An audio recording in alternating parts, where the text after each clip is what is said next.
எப்படா சனிக்கிழமை ஞாயிற்றுக்கிழமை வரும் அப்படின்னு ஜென்சி பாக்குறாங்க.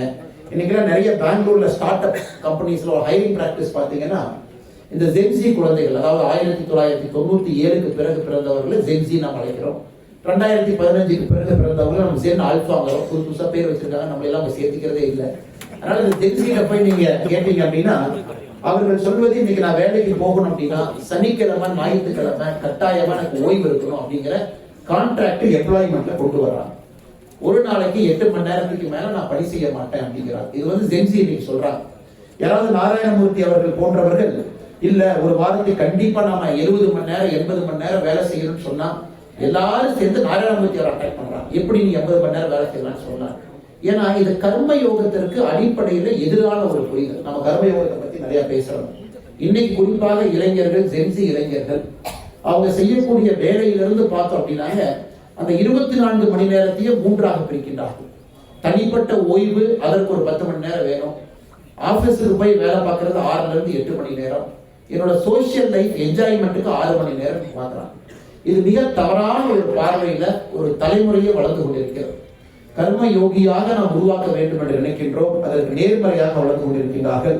அவர்களுக்கு மிக முக்கியமாக இந்த மாதிரி ஆன்மீக துறவிகள், குறிப்பாக அன்பு இல்லம், இந்த பயிற்சி அந்த குழந்தைகளுக்கு போகணும். செய்யும் தொழிலை தெய்வமாக பார்க்கக்கூடிய மனப்பக்குவத்திலிருந்து ஒரு வேலையை வெறும் கடமையாக மட்டும் பார்க்க ஆரம்பிக்கும் பொழுது அதனுடைய முழுமையான பரிமாணம் நமக்கு கிடைப்பதற்கான வாய்ப்புகள் ரொம்ப குறைவு.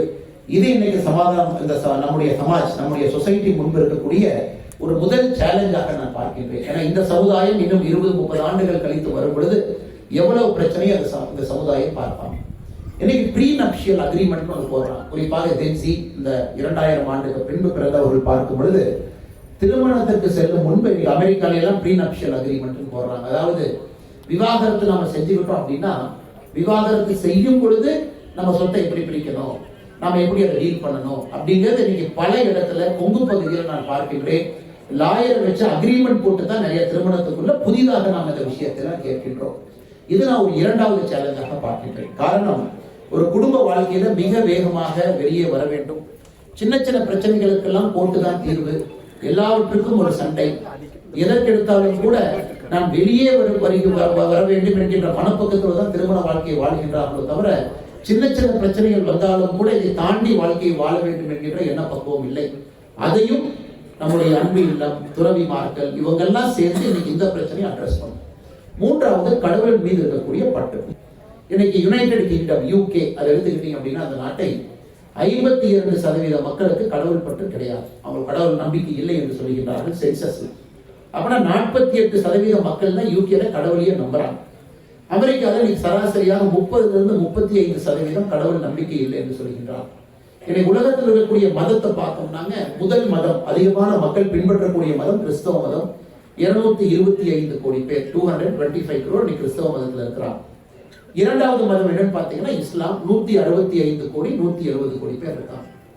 3வது மதம் என்னன்னு சொன்னா நீங்க ஆச்சரியப்படுவீங்க. 3வது மதம் என்ன மதம் இந்த உலகத்திலையும் கேட்டீங்கன்னா எந்த மதத்தையும் பின்பற்றாதவர்கள் தான் 3வது மதம், 135 கோடி பேர் இருக்காங்க. 4வது மதம் தான் இந்து மதம், 125 கோடி. இன்னைக்கு நிறைய எக்ஸ்பர்ட் வந்து ப்ரொஜெக்ட் பண்றாங்க இன்னும் 20 ஆண்டுகள் கழித்து உலகத்துல மதங்கள் எப்படி இருக்கும். ஒரு நாட்டில் நடக்கக்கூடிய சென்சஸ் டேட்டா, இன்னைக்கு இந்தியாவோட சென்சஸ் டேட்டா 2027 கிடைச்சது.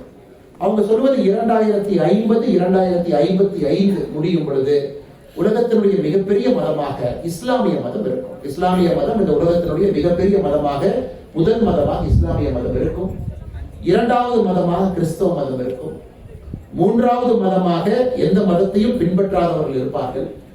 இந்து மதத்தை பொறுத்தவரை 2055 கூட அதே இடத்துல இந்து மதம் இருக்கும். 120லிருந்து 125 கோடி பேருக்குள்ள இருப்பாங்க. இதுல பல பிரச்சனைகளை உங்களுக்கு முன்னால் நான் வைக்கின்றேன்.